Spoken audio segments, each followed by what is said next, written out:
پھر اسی طرح والدین کے ساتھ شکر گزاری کا معاملہ. اگر آج وہ ہمیں کچھ نہیں دے پا رہے تو ساری زندگی تو ہمیں دیتے رہے نا. تو ان کے پچھلے احسانات کو یاد کر کے ان کے ساتھ شکر گزاری کا معاملہ.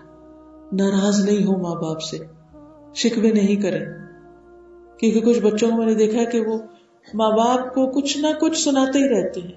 آپ نے ہمارے لیے یہ نہیں کیا, آپ یہ نہیں کرتے, لوگوں کے ماں باپ تو ایسا اور ایسا کرتے. نہیں, جو ان کے بس میں تھا انہوں نے اپنی جان سے بڑھ کر, اپنی ہمت سے بڑھ کر آپ کے لیے کیا, اور اگر وہ اب نہیں کر سکتے تو اس پر ناراض نہ ہو. پھر اسی طرح والدین کے ساتھ نیک سلوک کرنا. نبی صلی اللہ علیہ وسلم نے فرمایا, جس کو یہ پسند ہو کہ اس کی عمر میں برکت, رزق میں اضافہ ہو جائے, اسے چاہیے کہ ماں باپ کے ساتھ نیکی کرے اور صلہ رحمی کرے. ہم میں سے کون ہے جو یہ نہیں چاہتا کہ اس کے رزق میں اضافہ ہو؟ سب چاہتے ہیں, اچھی سے اچھی جاب کی تلاش میں ہوتے ہیں اور اس انتظار میں رہتے ہیں کہ کب ریز ملے گی, کب آگے بڑھیں گے, کب کاروبار فلرش کرے گا. تو اس کا راز کیا ہے؟ ماں باپ کے ساتھ نیکی, اور خصوصاً اگر وہ بیمار ہیں, کمزور ہیں, محتاج ہیں. پھر اسی طرح اگر والدین اللہ کے نافرمان بھی ہیں تو بھی ان کے ساتھ احسان کا حکم. ایک دفعہ نبی صلی اللہ علیہ وسلم کہیں تشریف لے جا رہے تھے تو راستے میں کچھ لوگ بیٹھے ہوئے تھے ایک درخت کے پاس, ایک جھاڑی کے پاس. آپ اپنے گدھے پہ سوار تھے. جب آپ پاس سے گزرے تو آپ نے دیکھا کہ کچھ لوگ ہیں, چلے ان کو میں کچھ بتا دیتا ہوں. آپ وہاں پر رک گئے, آپ نے کچھ قرآن مجید ان کو سنایا, کچھ باتیں بتائیں. تو عبداللہ بن ابی نے ناک پہ کپڑا رکھ لیا اور کہا کہ, یعنی کہ نبی صلی اللہ علیہ وسلم کو مخاطب ہو کر کہنے لگا کہ تم ہمیں اذیت نہ دیا کرو ایسی باتیں کر کے. اور آپ کا گدھا جو تھا وہ گرد اڑا رہا تھا ہمارے لیے, یعنی بہت بدتمیزی کا سلوک کیا. اسی مجلس میں عبداللہ بن ابی کا بیٹا بھی تھا اور وہ سچا مسلمان تھا. اس نے کہا, اللہ کے رسول صلی اللہ علیہ وسلم اگر آپ چاہیں تو میں اس کا سر قلم کر دیتا ہوں, سر کاٹ کے آپ کے پاس لے آتا ہوں. آپ نے فرمایا, نہیں, بلکہ تم اپنے باپ سے نیکی کرو, اچھے سلوک سے پیش آؤ. سبحان اللہ, کس کے لیے یہ حکم دے رہے ہیں؟ جس نے نبی صلی اللہ علیہ وسلم کے ساتھ گستاخی کی, آپ پھر بھی اس کے ساتھ اچھے سلوک کا ہی حکم دے رہے ہیں. آپ نے یہ نہیں کہا کہ اگر وہ ایسا اور ایسا کرتا ہے تو چھوڑو اس کو, نہیں. تو کہاں یہ کہ جن ماں باپ نے ہمارے ساتھ بہت احسان کیے اور ہمیں دنیا کے ساتھ دین بھی سکھایا, ان کے ساتھ ہمارا سلوک کیسا ہونا چاہیے. پھر اسی طرح انہیں ناراض نہیں کرنا چاہیے. ہمیں پتا ہوتا ہے کہ ہمارے ماں باپ کو کون سی باتیں پسند نہیں, ان سے حد الوسع بچنے کی کوشش کریں. جب آپ کے تعلقات ماں باپ سے اچھے ہو جائیں گے نا تو باقی لوگوں سے خود ہی ہو جائیں گے. جو اپنے گھر میں اچھے تعلقات نہیں رکھ سکتا, اس کے باہر کے بھی اچھے تعلقات کا اعتبار نہیں. وہ کسی بھی وقت دھوکہ دے سکتا ہے, کسی بھی وقت آپ کو چھوڑ سکتا ہے. جو اپنوں سے نبھانا نہیں جانتا وہ غیروں سے کیا نبھائے گا. ماں باپ کے بعد رشتے دار. رشتے دو طرح کے ہوتے ہیں, ایک رحم کے رشتے, خون کے رشتے جن کو کہتے ہیں, اور ایک سسرالی رشتے, اور اس میں رضاعت کے رشتے بھی آتے ہیں. رضاعت کے رشتے نہیں, اگر کسی بچے نے کسی عورت کا دودھ پیا ہو تو اس عورت کے جو بچے ہیں یا وہ عورت خود یا اس کا شوہر, ان لوگوں کے ساتھ بھی اچھے تعلقات ہونے چاہیے.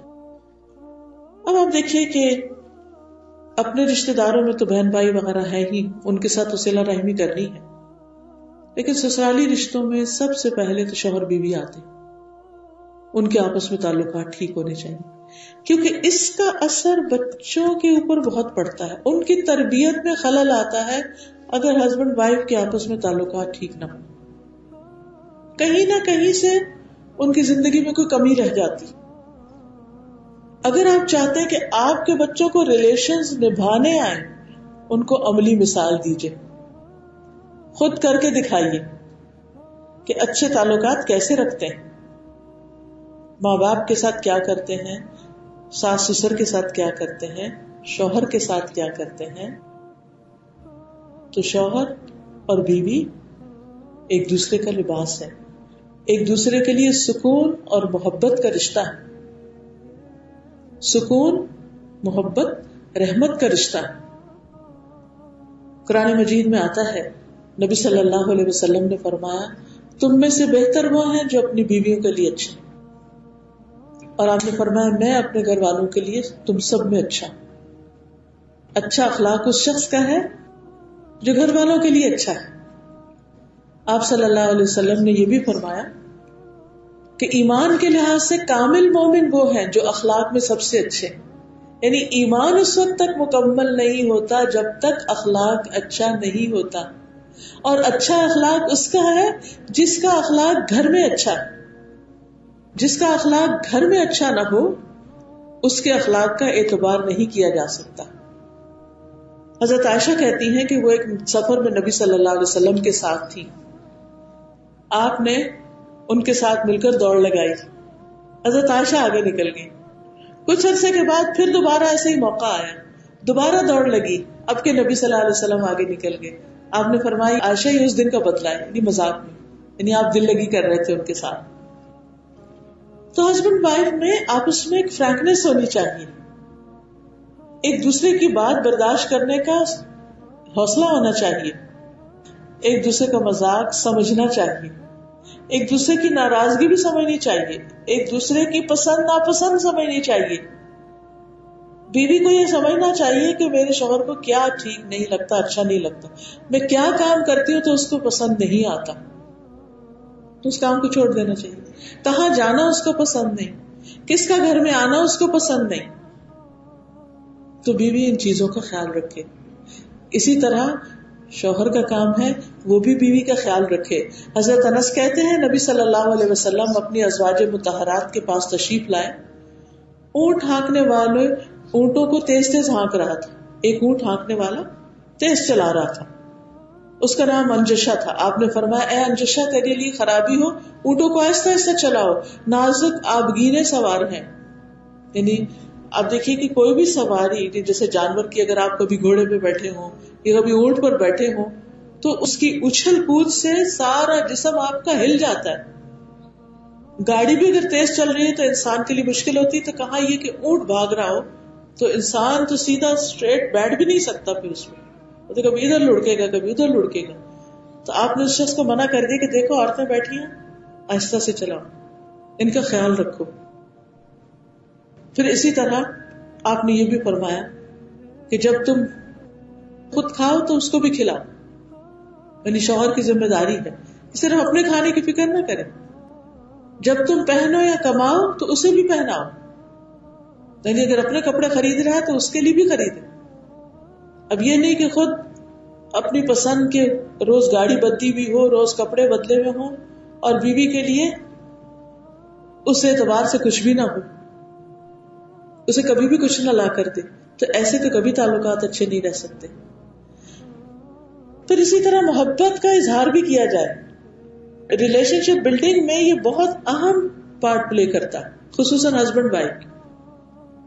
دل میں تو سب کی محبت ہوتی ہی ہے، لیکن عام طور پر ہم اس کا اظہار کرنا اپنی شان کے خلاف سمجھتے ہیں، انا کے خلاف سمجھتے ہیں کہ میں نے اگر اس کو بتا دیا کہ مجھے تم سے بہت محبت ہے تو کیا ہوگا، پھر تو وہ میری محبت کو مس یوز کرے گا، اور تو وہ محبت کا اظہار ہی نہیں کرتے.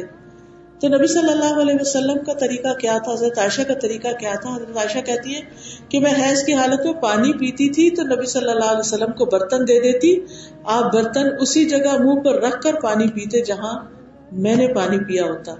میں ہڈی سے گوشت کھا کر آپ کو دے دیتی، آپ اسی جگہ سے کھاتے جہاں سے میں نے کھائی ہوتی. پھر اسی طرح صرف ایسی باتوں سے محبت کا اظہار نہیں ہوتا، بلکہ ایک دوسرے کے کاموں میں مدد دینا یہ بھی بہت ضروری ہوتا ہے. اس سلسلے میں دیکھتے ہیں کہ اسود ایک تابعی ہیں، وہ حضرت عائشہ سے پوچھتے ہیں کہ یہ بتائیے کہ نبی صلی اللہ علیہ وسلم گھر میں کیا کرتے تھے؟ باہر تو ہم دیکھتے ہیں جو کچھ کرتے تھے، گھر کے اندر کیا کرتے تھے؟ انہوں نے کہا کہ اپنے گھر کا کام کاج، اپنے گھر والوں کی خدمت کرتے تھے. سبحان اللہ، ایک شخص جو دنیا بھر کا بوجھ اٹھائے ہوئے وہ گھر آ کر گھر والوں کی خدمت میں لگے، اور آپ کی ایک نہیں کئی ازواج تھی، آپ ان کی ضروریات پوری کر رہے ہیں. اور کہتی ہے کہ جب وہ نماز کا وقت ہوتا تو فوراً کام کاج چھوڑ کر چلے جاتے. ایک اور روایت سے ہمیں یہ پتہ چلتا ہے کہ آپ گھر میں جھاڑو بھی لگا لیتے تھے, اپنے کپڑوں کو خود پیمند لگا لیتے تھے, یعنی کہیں سے پھٹ گیا سی لیتے تھے. یہ نہیں کہ بٹن ٹوٹ گیا تو بیوی کو بلایا جائے اور اسے کہتے کچن میں جو کام کری چھوڑ دو اور ادھر آؤ اور میرا بٹن ٹانکو. کتنی چھوٹی چھوٹی باتوں کے لیے بعض اوقات ہسبینڈ بلاتے رہتے ہیں اور کام ہے کہ ختم ہونے کا نام ہی نہیں لیتا. اس سے پھر کیا ہوتا ہے کہ اریٹیشن پیدا ہوتی ہے جب ہم دوسرے کی تکلیف کو نہیں سمجھتے. خود بیٹھے اگر ٹی وی دیکھ رہے ہیں, اخبار پڑھ رہے ہیں اور بیوی کام کر رہی ہے, اسے کہیں کہ اچھا جاؤ مجھے پانی لا کر. انسان پانی تو خود بھی اٹھ کر پی سکتا ہے. بلکہ حدیث میں تو آتا ہے کہ بہترین صدقہ یہ ہے اپنی بیوی کو پانی پلانا. تو ایک صحابی نے یہ بات سنی, اٹھے اور جا کر انہوں نے پانی پلایا. اپنی بیوی کے منہ میں ایک لقمہ ڈالنا یہ بھی صدقہ ہے, اس کا ثواب لکھا جاتا ہے, اس پر اجر لکھا جاتا ہے. تو جو مرد اس کو اپنے لیے ایک بوجھ سمجھے وہاں پر خوشیاں کیسے ہو سکتی. نبی صلی اللہ علیہ وسلم نے فرمایا ہر وہ بھلا کام جو تم اپنے گھر والوں کے ساتھ کرو وہ ان پر صدقہ ہے. آپ نے فرمایا آدمی اپنی ذات پر, اپنی بیوی بچوں پر, اپنے خادموں پر جو خرچ کرتا ہے وہ صدقہ ہوتا ہے, یعنی اس کا اجر اس کو ملتا ہے. حضرت عائشہ اپنے بارے میں بتاتی ہے کہ نبی صلی اللہ علیہ وسلم کو جس طرح کی فرمائش کرتی ہیں آپ اس کو پورا کر دیتے, آپ کی ضروریات پوری کیا کرتے تھے. ابو ہریرہ سے مروی ہے کہ نبی صلی اللہ علیہ وسلم نے کبھی کسی کھانے میں عیب نہیں نکالا, پسند ہوتا تو کھا لیتے ورنہ چھوڑ دیتے. آج آپ دیکھیں کہ بہت سی لڑائی جھگڑے گھروں میں کس بنا پہ ہوتے ہیں کہ آج کھانا ٹھیک نہیں پڑا, کھانا ٹھیک نہیں پکا جس کی وجہ سے موڈ آف ہو گیا. نبی صلی اللہ علیہ وسلم نہ موڈ آف کرتے تھے, نہ اس میں سے نقص نکالتے اور نہ ڈسکریج کرتے, بس کھاتے نہیں تھے اس کو. پھر اسی طرح ہسبینڈ وائف میں ناراضگی بھی ہو جاتی, اور ایسا ہونا بہت ہے یعنی ایک ہیومن ہونے کی نشانی. انسانوں کے اندر یہ کمزوریاں ہوتی, بعض وقت کوئی بات اچھی نہیں لگ جاتی تو اس ناراضگی کا تھوڑا بہت اظہار کر دینا اس میں کوئی برائی نہیں, لیکن پھر وہی بات اعتدال, حد سے نہ بڑھے انسان. کہ چھوٹی بات پہ غصہ آیا اور وہ انسان اپنا سر دیوار میں دے مارے یا دوسرے کا دے مارے, یہ نہیں ہونا چاہیے, یہ حد سے بڑے ہوئے رویے. حضرت عائشہ کہتی ہے کہ رسول اللہ صلی اللہ علیہ وسلم نے مجھ سے فرمایا جب تم مجھ سے راضی ہوتی ہو مجھے پھر بھی پتہ چل جاتا ہے, اور جب ناراض ہوتی ہو مجھے پھر بھی پتہ چل جاتا ہے. کہتی ہے میں نے کہا آپ کو کیسے پتہ چلتا ہے؟ آپ نے فرمایا جب تم مجھ سے راضی ہوتی ہو تو یوں بات کرتی ہو محمد کے رب کی قسم, اور جب ناراض ہوتی ہو تو کہتی ہو ابراہیم کے رب کی قسم. تو کہنے لگی اے اللہ کے رسول واللہ میں صرف آپ کا نام چھوڑتی ہوں, یعنی صرف نام نہیں لیتی, باقی دل سے تو محبت ہوتی ہی ہے. اور آپ دیکھیے کہ دوسرا شخص بھی کس طرح مزاج سمجھتا ہے کہ بس ادا سے ہی پتہ چل جائے کہ ابھی کوئی ناراضگی کی بات ہے تو منا لیا جائے. پھر اسی طرح بیوی کے والدین کو شکایت نہیں لگانی چاہیے, یعنی بیوی کے اندر کوئی کمی کمزوری ہو, کیونکہ وہ والدین کے لیے بڑے دکھ کی بات ہوتی ہے کہ انسان جا کے کہے تمہاری بچی یوں ہی کرتی ہے, یوں کرتی ہے, یوں کرتی ہے. کبھی آپ میں سے کوئی اس تجربے سے گزرا ہو تو آپ کو معلوم ہوگا کہ کس قدر تکلیف دہ بات ہے کہ جب سسرال والے آ کر آپ کے گھر میں بیٹھ کر آپ کو برا بھلا کہتے ہیں, آپ کے بچے کو برا بھلا کہتے ہیں اور حد سے بڑے ہوئے بد اخلاقی کا مظاہرہ کرتے ہیں. کوئی انسان پرفیکٹ نہیں, سب غلطیاں کرتے ہیں.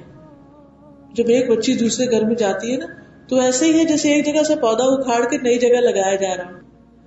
اس کو جڑ پکڑنے میں وقت چاہیے, اس کو پھولنے پھلنے میں, پھل لانے میں ایک وقت چاہیے. انتظار کریں, صبر کریں, دل چھوٹا نہ کریں, درگزر کریں, معاف کرتے چلے جائیں. پھر اسی طرح شوہر کا حق خوشی سے ادا کرنا. نبی صلی اللہ علیہ وسلم نے فرمایا عورت اس وقت تک ایمان کی حلاوت نہیں پا سکتی جب تک اپنے شوہر کا حق ادا نہیں کرتی. اور خصوصاً خاص حق جو ہے شوہر کا, یعنی جسمانی تعلق جو ہے, شوہر جب اپنی ضرورت کے لیے بلائے تو بیوی کا فرض بنتا ہے کہ وہ اس کی ضرورت کو سمجھے اور بلا وجہ عذر بہانے نہ کرے, کیونکہ اس سے بعض اوقات تعلقات کی خرابی شروع ہوتی ہے. کیونکہ جب بیوی ہر موقع پر شوہر کو اوائڈ کرتی چلی جا رہی, آپ خود سوچے کہ پھر اس نے شادی کس لیے کی تھی. کہ اس کے اندر بھی تو اللہ نے ایک چیز رکھی ہے جو ایک فطری ضرورت ہے. جیسے لوگوں کو کھانے کی بھوک لگتی ہے، اس چیز کی بھی بھوک ہوتی. اور جب عورت اس چیز کو سمجھتی نہیں، شوہر کے مزاج کو نہیں سمجھتی، اس کے اشارے کو نہیں سمجھتی، اس کی طلب کو نہیں سمجھتی، تو پھر تعلقات کیسے اچھے ہو سکتے ہیں؟ آپ دیکھیے اس کا تعلق ایمان کے ساتھ ہے. آپ جتنی چاہے نمازیں پڑھ لیں، جتنے چاہے روزے رکھ لیں، جتنی چاہے تلاوت کر لیں، آپ کا دل کبھی سکون نہیں پا سکتا اگر آپ کا معاملہ اپنے شوہر کے ساتھ اچھا نہیں، آپ اس کو اس کا خاص حق نہیں دے رہے. نبی صلی اللہ علیہ وسلم نے فرما دیا کہ عورت کو ایمان کا لطف ہی نہیں آ سکتا جب تک وہ یہ تعلق اپنا صحیح نہیں کرتی. پھر اسی طرح شوہر کی اطاعت. اللہ کے سوا اگر کسی کو سجدے کا حکم ہوتا تو شوہر کے لیے ہوتا. اس سے پتہ چلتا ہے کہ اطاعت اور رسپیکٹ اور شوہر کی بات ماننا کس قدر ضروری. پھر اسی طرح شکر گزار رہنا، چھوٹی چھوٹی چیزوں میں تھینک یو کہنا، اس سے تعلقات بہت اچھے ہوتے ہیں. جزاک اللہ، شکریہ، تھینکس، کوئی بھی اچھے الفاظ جس سے پتہ چلے کہ آپ گریٹفل ہیں. ہم کہتے ہیں تمہارا حق ہے، ان کا فرض ہے، وہ کما کر لائے، وہ ہمیں دے. کوئی چھوٹی سی چیز بھی شوہر دے اس پر بھی اس کا شکریہ ادا کرے. اس سے دلوں کی میل دور ہوتی، دل جڑتے، محبتیں بڑھتی، ایک دوسرے کی قدردانی بڑھتی. اور خاص طور پر جس چیز سے بچنا چاہیے وہ بد زبانی، تاڑ توڑ جواب نہیں دیتے جانا چاہیے. ہاں ہو سکتا ہے، بہت ممکن ہے کہ شوہر زیادتی پر اور وہ ضرورت سے زائد آپ کو ڈانٹ رہا ہے، لیکن اس موقع پر آپ کا بولنا اس کو اور زیادہ بھڑکائے گا. وہ جلتی میں تیل ڈالنے والی بات ہے. آگ جل رہی ہے نا اور اس پر آپ پانی بھی ڈال دیں، تیل تو کیا پانی بھی ڈال دیں تو کیا ہوتا ہے؟ یعنی اگر جیسے اللہ نہ کرے کہ کہیں کوئی آگ لگ گئی ہے کچھ، تو کیا کہتے ہیں کہ اس کے اوپر کیا ڈالو، یا مٹی ڈالو یا کچھ کسی چیز سے کور کر دو اس کو پانی نہیں ڈالو. تو پانی ڈال سے وہ اور زیادہ پھیلنا شروع ہو جاتا. تو اگر آپس میں گڑبڑ ہو گئی ہے، لڑائی ہو گئی، آگ لگ گئی ہے دونوں کو، تو ایسے میں کوئی ایسی چیز نہیں کرنی چاہیے کہ وہ اور بڑھے، کہ معاملہ حد سے زیادہ نہ آگے چلا جائے. زبانی ابیوز جو ہے وہ مار پٹائی کی نوبت تک نہ پہنچ جائے. خاموشی، درگزر، صبر، اور پھر جب معاملہ ٹھنڈا ہو جائے پھر آرام سے سمجھانا، پھر دوسرے کو اپنی کیفیت بتانا کہ آپ جب مجھے ڈانٹتے ہیں نا تو مجھے یوں محسوس ہوتا ہے، آپ جب مجھ سے ناراض ہوتے تو مجھے یوں ایسا اور ایسا لگتا ہے. کمیونیکیٹ کریں. جب ہم ایکسپریس نہیں کرتے نا تو دوسرے کو بھی سمجھ نہیں آتی. اور بعض اوقات عورتیں جو ہوتی ہیں نا ایک وقت میں کئی باتیں سوچ لیتی ہیں، مرد جو ہوتے ہیں نا وہ سنگل ٹریک پہ چلتے ہیں، ایک وقت میں ایک ہی چیز پہ فوکس ہوتا ہے ان کا. تو اس وجہ سے مزاجوں کے فرق کی وجہ سے جو مرد اور عورت کے اندر فرق ہے اس کی وجہ سے بعض اوقات وہ پھر مس انڈرسٹینڈنگ ہو جاتی. وہ کہتے ہیں ہمیں سمجھ آ رہی ہے، ہمیں سنائی دے رہا، بچہ رو رہا، آپ کو کیوں نہیں سنائی دے رہا؟ نہیں، ان کو نہیں سنائی دے رہا، وہ صرف ان کو اپنا پڑھنا یا کوئی ایک چیز جو دیکھ رہے ہیں سن رہے ہیں وہ صرف وہ سن رہے ہیں. لیکن عورت کو اللہ سبحانہ وتعالیٰ یہ صلاحیت دی کہ ایک وقت میں وہ بچے کا رونا بھی سن رہی ہے، وہ دروازے کی بیل بھی سن رہی ہے، وہ ایک تیسرے بچے کا کچھ اور بھی سن رہی ہے، وہ چاروں طرف اس کا دھیان ہے. آدمی لوگ ایسا نہیں سوچتے، ہم اپنے پہ رکھ کے ان کو پرکھتے ہیں کہ وہ کیوں نہیں کیئر کرتے، پھر ان کے مزاج میں ہی نہیں. ان سے ایکسپیکٹ نہ کریں. کچھ ایسی چیزیں جو وہ کر سکتے ہیں آپ نہیں کر سکتے. اللہ نے ہر ایک کا الگ رول رکھا ہے، الگ الگ کام دیے اس کو.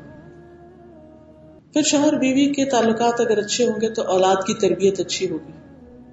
دوسرے نمبر پر ہمیں اپنے اولاد کے ساتھ اچھے سلوک کی فکر کرنی چاہیے، اس کے ساتھ اچھا سلوک کرنا چاہیے.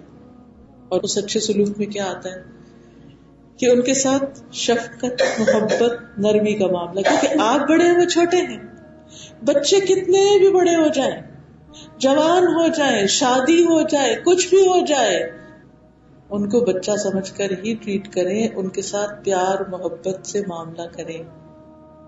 بیٹی ہو، بہو ہو، بڑا جوان بیٹا ہو، داماد ہو، سب کے ساتھ شفقت، ہمدردی اور محبت کا سلوک. کیونکہ عام طور پر کیا ہوتا ہے کہ جب ہم بات بات پہ بچوں کو ڈانٹنے لگتے ہیں تو ان کے دل ٹوٹ جاتے ہیں. ماں باپ کتنے بھی بڑے ہوتے ہم ان کے سامنے بچے ہی ہوتے ہیں. بچپن سے ہم نے پیار لیا ہوتا ہے, ہم چاہتے ہیں کہ وہ ختم نہ ہو, وہ کم نہ ہو, کیونکہ یہ محبت انسان کی ضرورت ہے, یہ شفقت ضرورت ہے انسان کی. نبی صلی اللہ علیہ وسلم کا اپنی بیٹی کے ساتھ کیسا سلوک تھا شادی کے بعد جب وہ آپ کے گھر آتی تھی, کیا کرتے تھے؟ آپ کھڑے ہو کر ان کا استقبال کرتے تھے. حضرت فاطمہ کا ان کی پیشانی پہ چومتے تھے, ان کو اپنی جگہ بٹھاتے تھے. یہ سنت ہمیں کیا سکھاتی ہے, کیا کرنا چاہیے؟ بیٹی آئے, بہو آئے, کیسے ویلکم کرنا چاہیے؟ جی جی الحمدللہ. اور پھر آپ دیکھیں کہ جواباً آپ کو بھی کیسی رسپیکٹ ملتی ہو, وہ بھی آپ پہ جان نچھاور کرتے ہیں. پھر دیکھیے ہمارے دین کے سکھائے ہوئے ادب آداب ہیں, یہ ہمارا کلچر ہے, ہمیں اس کی پاسداری کرنی ہے. اور اگر بچے بہت چھوٹے ہوں تو نبی صلی اللہ علیہ وسلم مجلس میں بھی ہوتے تھے, لوگوں کے سامنے بھی ہوتے تھے, مسجد میں بیٹھے ہیں, لوگ بیٹھے ہیں, آپ کے پاس کوئی بچہ آ جاتا, حضرت حسن حسین میں سے آ جاتا, آپ گود میں بٹھاتے, ساتھ لپٹاتے, کس کرتے. ایک دفعہ ایک شخص نے کہا میرے 10 بچے, میں نے آج تک کسی کو پیار نہیں کیا. آپ نے فرمایا اگر اللہ نے تمہارے دل سے رحم چھین لیا تو میں کیا کر سکتا ہوں. نماز میں سجدے میں آ جاتے تو اب سر نہیں اٹھاتے تھے. آپ کی نواسی تھی امامہ, ان کو آپ اٹھا کے نماز پڑھنے جماعت کروا رہے ہیں, بچی ہے اٹھائے ہوئے, رکوع سجدے میں ساتھ کھڑا کر لیتے, پھر کھڑے ہوتے پھر اٹھا لیتے, کندھوں پہ بٹھا لیتے, گردن پہ بٹھا لیتے, جیسے ہوتا نا یہاں گردن پہ بٹھا کے دونوں پاؤں آگے کی طرف لٹکا لیے. یہ اللہ کے رسول ہے جن کی عزت اور جن کا مقام اور مرتبہ اتنا بڑا ہے, ان کے مقابلے میں ہم کیا ہیں. پھر بچوں کو شفقت اور محبت کے ساتھ عزت بھی دیں, ان کی رسپیکٹ کریں, کیونکہ جب ہم رسپیکٹ نہیں دیتے ان کو تو پھر ان سے رسپیکٹ کی توقع نہ رکھیں. پھر اسی طرح اگر بچے آپس میں جھگڑے تو ان کے درمیان صلح کرا دیں. ایک دفعہ نبی صلی اللہ علیہ وسلم حضرت فاطمہ کے گھر تشریف لائے تو حضرت علی گھر میں نہیں تھے. آپ نے پوچھا وہ تمہارے چچا کا بیٹا کہاں؟ وہ بتانے لگی کہ وہ میرے اور ان کے بیچ میں کوئی ناراضگی ہو گئی تھی تو وہ خفا ہو کے باہر چلے گئے ہیں, گھر میں قیلولہ بھی نہیں کیا. رسول اللہ صلی اللہ علیہ وسلم نے ایک شخص سے کہا کہ دیکھو کہاں ہے. وہ واپس آیا اور کہا کہ مسجد میں. آپ صلی اللہ علیہ وسلم تشریف لائے, خود چلے گئے مسجد میں. دیکھا تو چادر ان کے پہلو سے گر گئی تھی اور جسم پہ مٹی لگی ہوئی تھی. رسول اللہ صلی اللہ علیہ وسلم ان کی دھول جھاڑنے لگے اور فرما رہے تھے اٹھو اے ابو تراب, اے مٹی والے نہیں تم. ابو تراب کا مطلب ہے جس کو مٹی لگ گئی. ابو تراب اٹھو, ابو تراب اٹھو. حضرت علی کو یہ لقب اتنا محبوب تھا کہ اپنے ہر نام سے زیادہ پیارا تھا. اب آپ دیکھیے حضرت فاطمہ نے بہت لمبی چوڑی شکایتیں نہیں کی اور آپ نے بھی نہیں سنی, اور آپ نے بیٹی کو انکریج بھی نہیں کیا کہ اچھا تمہارے ساتھ تو بہت زیادتی ہو گئی اور میں ابھی خبر لیتا ہوں. نہیں, کچھ نہیں. آپ آ کے داماد کو پیار کرنے لگے. کیوں؟ اس لیے کہ داماد کو پیار کریں گے, اس کا حوصلہ بڑھے گا, اس کا غم دور ہوگا, تو وہ اچھا سلوک پھر کس کے ساتھ پلٹ کے کرے گا؟ آپ ہی کی بیٹی کے ساتھ کرے گا. تو بیٹی کی عزت اور قدر بڑھانے کے لیے داماد کے ساتھ اچھا سلوک کریں, بیٹے کی عزت قدر بڑھانے کے لیے بہو کے ساتھ اچھا سلوک کریں. جو خوشیاں دیتے ہیں ان کو خوشیاں ملتی ہیں, اور جو طنز کے تیر چلاتے ہیں پھر وہ تیر واپس اپنے ہی طرف لوٹ کے آتے ہیں. پھر اسی طرح بچوں کو کبھی بد دعا نہ دے. بعض ماں باپ بڑی جلدی دل تنگ کر جاتے ہیں, ان کی غلطیوں پر ان کے لیے بد دعائیں کرنے لگتے ہیں. اس سے بھی بچنے کی ضرورت ہے. پھر اس کے بعد خادموں کے ساتھ اچھے سلوک, مددگاروں کے ساتھ ان سے درگزر کرنا, ان کی ضروریات پوری کرنا, ان کے کاموں میں عیب نہ نکالنا, کوئی کام لیٹ ہو جائے تو اس پر ملامت نہ کرنا, بلا وجہ روک ٹوک نہیں کرنا, ڈانٹنا ہو تو پیار سے ڈانٹنا, بلا وجہ غصہ نہیں کرنا. پھر عام رشتے دار جو ہوتے ہیں اس کے لیے سب سے پہلی چیز رشتوں کی پہچان. خاص طور پر یہاں رہتے ہوئے بیک ہوم بچوں کو نہیں پتا ہوتا خالہ, چچی, پھپھی, ماسی کون ہے کون نہیں. اور ان کے بچے, آپ کے بچوں کو بعض اوقات آپ کے قریبی رشتہ داروں کے نام بھی نہیں آتے ہوتے. تو میک شور فیملی ٹری مل کے بنائیے ان کے ساتھ, ان کو بتائیے کون سی خالہ کس ملک میں رہتی ہے، اس کے بچے کتنے ہیں، ان کے نام کیا ہیں، ماموں کہاں رہتے ہیں، ان کے بچے کتنے ہیں، ان کے نام کیا ہیں. حتیٰ کہ بعض لوگوں کو اپنے بہن بھائیوں کے بچوں کے نام بھی نہیں آتے، کیونکہ آپ تو چلے آئے 10 سال پہلے، 10 سال میں جو بچے پیدا ہوئے، اب کون کس کا کیا نام ہے، کیا عمر ہے، کچھ خبر نہیں. تو اس سے تعلقات کیسے بنیں گے؟ کبھی زندگی میں ملے تو آپ کیا پہچانیں گے ان کو؟ جب نام ہی نہیں پتا، شکل ہی نہیں پتا، کیا پہچانیں گے؟ تو اپنا ایک اسکیجول بنائیے، ہفتے میں ایک دن کس کو فون کرنا ہے، کس کس کو کہاں پوچھنا ہے، بہن بھائیوں میں سے کون کون دور ہے، سسرال میں سے کون کون کہاں ہے، میسج کیجیے ان کو.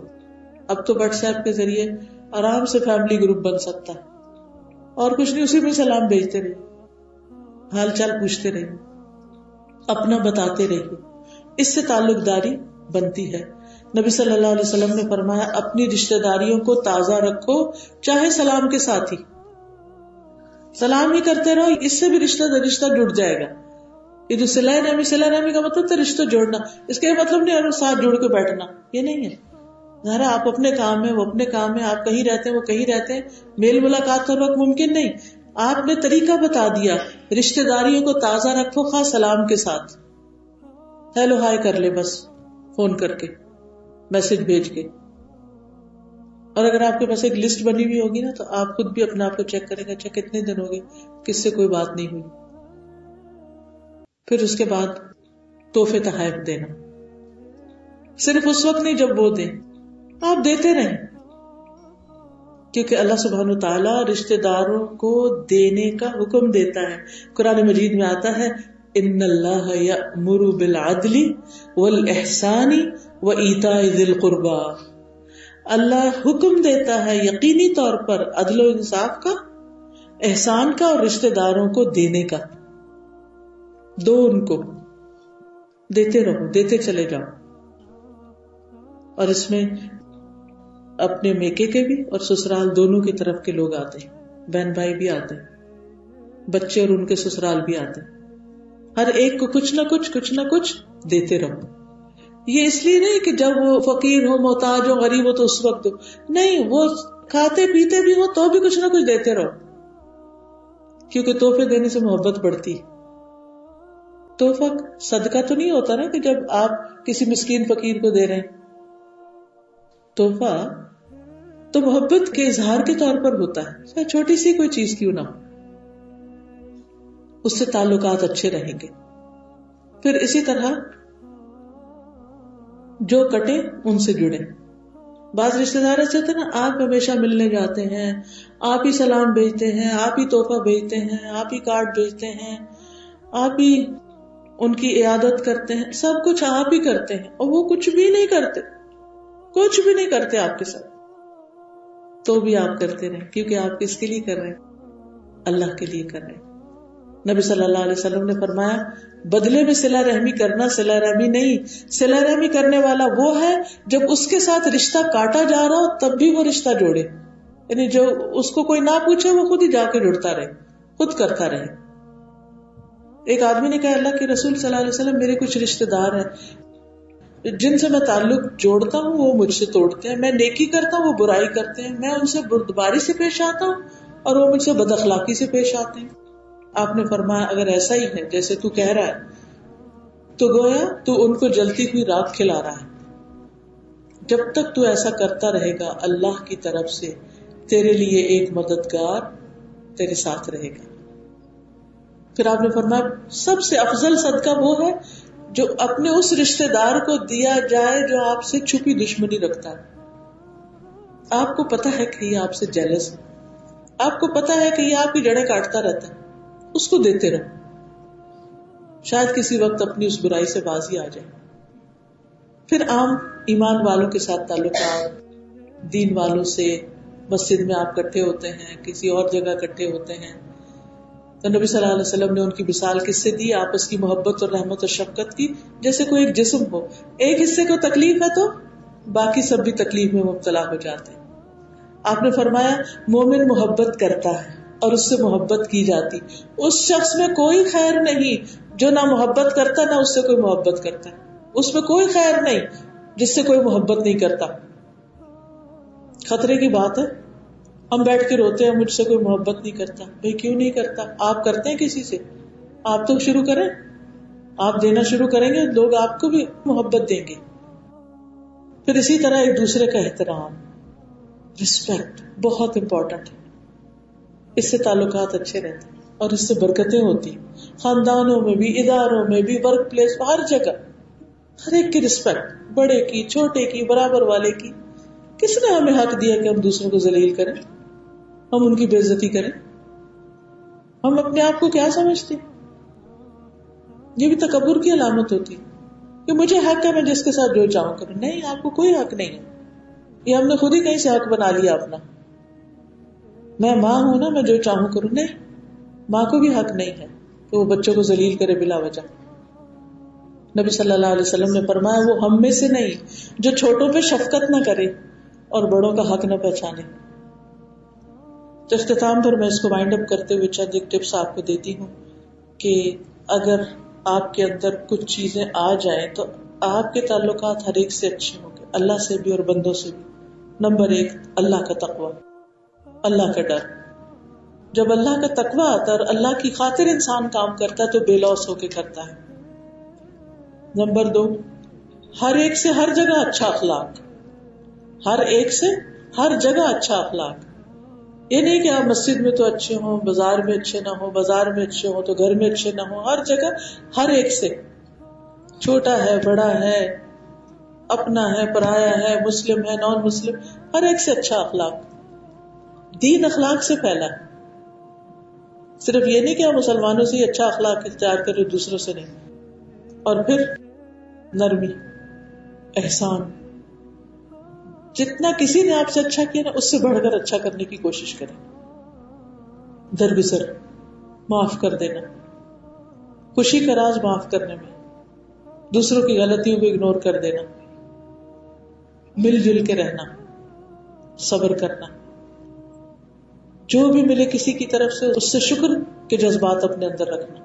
شکووں سے پرہیز، کمپلینٹس نہ کریں. یہ تعلقات کے لیے زہر قاتل ہو.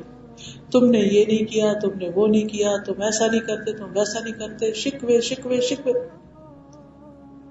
اور مثلاً کوئی بیچارہ کئی دن کے بعد آپ کو ملنے آتا ہے، آپ اس سے پوچھے بغیر دیکھتے کہتے آ گئی ہماری یاد. آپ کو کیا پتا کہ وہ کس بیماری سے گزرا ہے، کس مصروفیت سے گزرا ہے، کس مشکل سے گزرا ہے، اور کتنی مشقت کر کے یہاں پہنچا، اپنا پیٹرول خرچ کر کے، اپنا وقت نکال کے، اور آپ اس کو تانا دینا شروع، ابتدا میں ہی شروع ہو گئے. اس طرح کی باتوں سے پرہیز کرنا چاہیے، اس سے حاصل کچھ نہیں.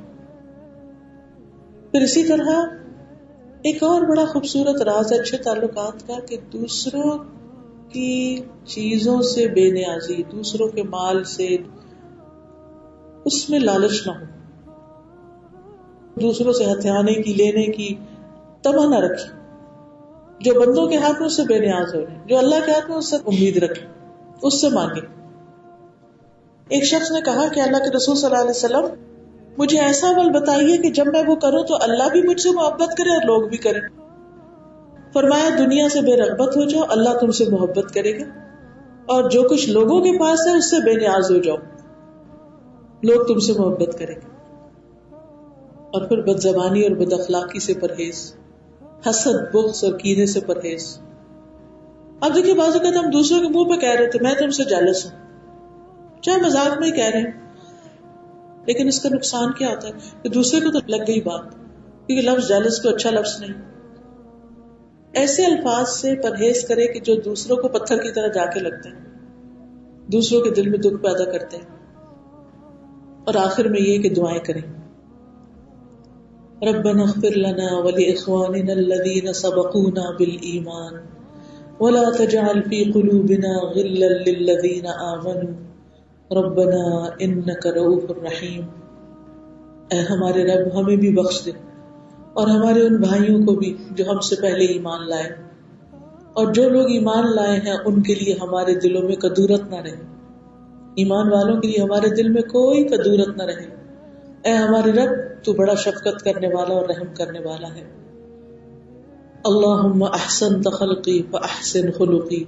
اللہ تو نے میری صورت بھی اچھی بنائی، تو میری سیرت بھی اچھی بنا دے. اللہم اہدنی لاحسن الاخلاق لا یہدی لاحسنها الا انت واصرف عنی سیئها لا یصرف عنی سیئها الا انت. اے اللہ مجھے اچھے اخلاق کی ہدایت دے، تیرے سوا کوئی اچھے اخلاق کی ہدایت نہیں دے سکتا. اچھا اخلاق مانگیے اور برے اخلاق سے مجھے دور فرما، تیرے سوا کوئی مجھے برے اخلاق سے دور کرنے والا نہیں. اللہ میری ساری بد اخلاقیاں، گندگیاں، میل مجھ سے ہٹا دے. پھر آپس میں محبت پیدا کرنے کی دعا کریں، گھروں میں، خاندانوں میں، ماں باپ، بہن بھائیوں، رشتے داروں، شوہر بیوی، اولاد، تعلق دار، سب کے درمیان، کیونکہ محبتوں سے زندگی خوبصورت بن جاتی اور نفرتیں زندگی کے سفر کو بہت بوجھل اور مشکل کر دیتے. اللہم الف بین قلوبنا واصلح ذات بیننا واہدنا سبل السلام ونجنا من الظلمات الى النور وجنبنا الفواحش ما ظهر منها وما بطن وبارک لنا فی اسماعنا وابصارنا وقلوبنا وازواجنا وذریاتنا وتب علینا انک انت التواب الرحیم واجعلنا شاکرین لنعمتک مثنین بها قابلیها واتمها علینا. اے اللہ ہمارے دلوں میں الفت پیدا کر دے. اپنے اندر نیت کر لیں جو آپ کے تعلق رشتے والے ہیں، اور ہمارے آپس کے معاملات کی اصلاح کر دے. ہمیں سلامتی کے راستوں کی طرف رہنمائی فرما، ہمیں اندھیروں سے نجات عطا فرما، ہمیں روشنی عطا کر، ہمیں تمام ظاہری اور چھپی بدکاریوں سے محفوظ رکھ. ہمارے کانوں، آنکھوں اور دلوں اور ہمارے گھر والوں اور بچوں میں برکتیں عطا فرما. ہماری توبہ قبول فرما، بے شک تو بہت زیادہ توبہ قبول کرنے والا اور رحمت کرنے والا ہے. ہمیں اپنی نعمتوں کا شکر ادا کرنے والا بنا اور ان کی تعریف کرنے والا اور ان کو قبول کرنے والا بنا دے، اور ان نعمتوں کو ہم پر کامل فرما دے. کچھ اور دعائیں بھی مانگ لیتے ہیں. سبحان اللہ والحمد للہ ولا الہ الا اللہ واللہ اکبر ولا حول ولا قوة الا باللہ العلی العظیم. اللہم صلی علی محمد وعلی آل محمد كما صليت على إبراهيم وعلى آل إبراهيم إنك حميد مجيد. اللهم بارك على محمد وعلى آل محمد كما باركت على إبراهيم وعلى آل إبراهيم إنك حميد مجيد. ربنا آتنا في الدنيا حسنة وفي الآخرة حسنة وقنا عذاب النار. ربنا لا تؤاخذنا إن نسينا أو أخطأنا. ربنا ولا تحمل علينا إصرا كما حملته على الذين من قبلنا. ربنا ولا تحملنا ما لا طاقة لنا به واعف عنا واغفر لنا وارحمنا أنت مولانا فانصرنا على القوم الكافرين. یا اللہ تو ہمارے گھروں میں سکون پیدا فرما دے. یا اللہ تو ہماری زندگی، اس کو بھی اور اگلی زندگی کو بھی خوشگوار بنا دے. اللہ جو کچھ ہم نے سیکھا ہمیں عمل کی توفیق عطا فرما. اللہ ہماری اولاد کو ہماری آنکھوں کی ٹھنڈک بنا، ازواج کو آنکھوں کی ٹھنڈک بنا. یا رب العالمین تو ہمارے مال میں برکت پیدا کر، ہمارے گھروں میں رحمت بھیج. یا اللہ سب بیماروں کو صحت عطا فرما. اللہ اس مسجد پر بھی بے شمار برکتیں، رحمتیں نازل فرما. جو کلاسز ہو رہی ہیں یا اللہ ان کے کرنے والوں، پڑھنے پڑھانے والوں کو اجر عظیم عطا فرما. جو آنا چاہتے ہیں اللہ ان کے لیے راستے آسان فرما. اللہ جو بھی نیکی کے کام ہم کرنا چاہتے ہیں ہمیں کرنے کی توفیق دے. ہمیں صحت اور زندگی عطا فرما تاکہ ہم بھاگ بھاگ کر تیری عبادت کر سکیں. ربنا تقبل منا انك انت السميع العليم وتب علينا انك انت التواب الرحيم. وصلى الله تعالى على خير خلقه محمد وعلى آله واصحابه واهل بيته اجمعين برحمتك يا ارحم الراحمين. الہی آمین. سبحانك اللهم وبحمدك اشهد ان لا اله الا انت استغفرك واتوب اليك. السلام علیکم ورحمۃ اللہ وبرکاتہ. السلام علیکم ورحمۃ اللہ وبرکاتہ. شکر الحمدللہ ہم سب آئے اور اللہ تعالیٰ ہمارا قبول کرے. اللہ سبحانہ تعالیٰ کی مدد سے اور ہم سب کے تعاون سے اللہ کا شکر ہے الحمدللہ کہ الہدیٰ ایلیمنٹری اسکول مسیساگا میں کھل گیا ہے. جونیئر کنڈرگارٹن سے گریڈ 7 تک کے بچوں کا داخلہ شروع ہے. انشاءاللہ سب بچوں کو ایڈمیشن لے رہے ہیں. تو یہ پہلا اسکول ہے کینیڈا میں جس میں حفظ اور ایکیڈیمک پروگرام سائڈ بائی سائڈ چل رہے ہیں. بچوں کو علیحدہ حفظ کے لیے اسکول سے نکلنا نہیں پڑتا. تو اس لیے بہت ضروری ہے کہ آپ اپنے سب ملنے والوں کو بتائیے اسکول کا. اور انشاءاللہ دوسرا استاذہ منگل بدھ اور جمعرات کو صحیح بخاری کی کلاس لیتی ہے. صبح 9:15 بجے کلاس شروع ہوتی ہے. پہلے تجوید ہے, اس کے بعد استاذہ صحیح بخاری لیتی ہے اور یہ 11:15 تک کلاس ہوتی ہے. میں نے یہ it's a chance of a lifetime when we have the opportunity to learn from the scholar, to learn from our teacher. آپ سب جو آ سکتے ہیں وہ تو ضرور آئیے, جو نہیں آ سکتے وہ آن لائن سنیں. اور یہ کلاسز فری ہے, everybody can join, it's an open house.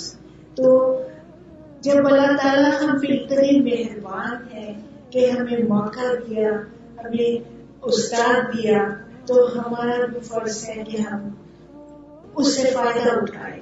تو پلیز بہنوں ضرور آئیے.